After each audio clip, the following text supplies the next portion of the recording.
Assalamualaikum warahmatullahi wabarakatuh. Perkenalkan, nama saya Wildan Ramadan dari kelas 11 Merdeka 4.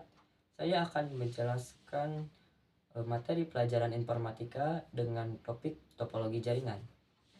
Topologi adalah ilmu yang mempelajari tata letak atau ruang. Jenis topologi itu banyak, tapi saya akan menjelaskan 4. Yang pertama, topologi bus. Topologi ini menggunakan satu kabel utama sebagai jalur komunikasi perangkat. Maintenance topologi. Apabila kabel utamanya ini rusak, itu akan memengaruhi jaringan ke seluruh komputer. Tetapi apabila satu komputer saja yang rusak, itu tidak akan memengaruhi komputer lain. Pemasangannya itu mudah, biaya instalasinya murah, kecepatan transfer datanya itu rendah hingga sedang, di antara 10 Mbps sampai 100 Mbps. Untuk skalabilitasnya itu rendah, karena semakin banyak perangkat yang terhubung itu akan memperlambat jaringan. Contoh penggunaannya seperti ruang laboratorium dan kantor kecil. Yang kedua, topologi ring. Setiap perangkat terhubung secara melingkar sehingga membentuk cincin. Maintenance topologi. Apabila satu komputer rusak, itu akan memengaruhi jaringan ke komputer lain. Untuk pemasangannya itu sulit, biaya instalasinya mahal, kecepatan transfer datanya itu stabil, skalabilitasnya itu rendah karena sulit menambahkan perangkat. Contoh penggunaannya seperti jaringan ATM bank atau pabrik.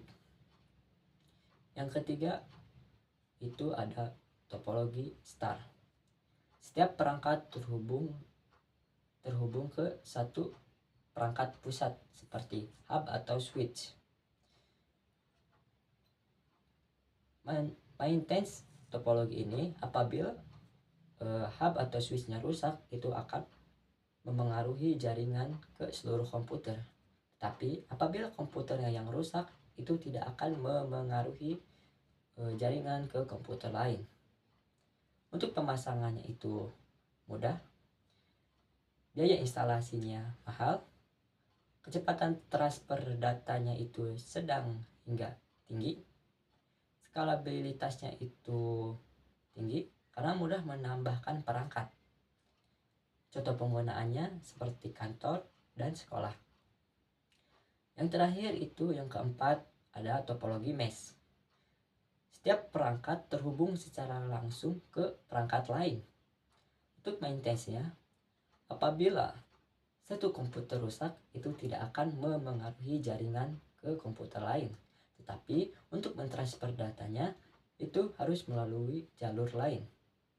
Untuk pemasangannya itu sulit, biaya instalasinya sangat mahal, kecepatan transfer datanya itu sangat tinggi,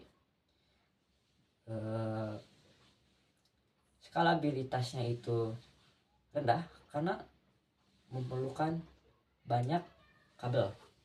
Contoh penggunaannya seperti jaringan militer atau server pusat data. Sekian penjelasan dari saya. Assalamualaikum warahmatullahi wabarakatuh.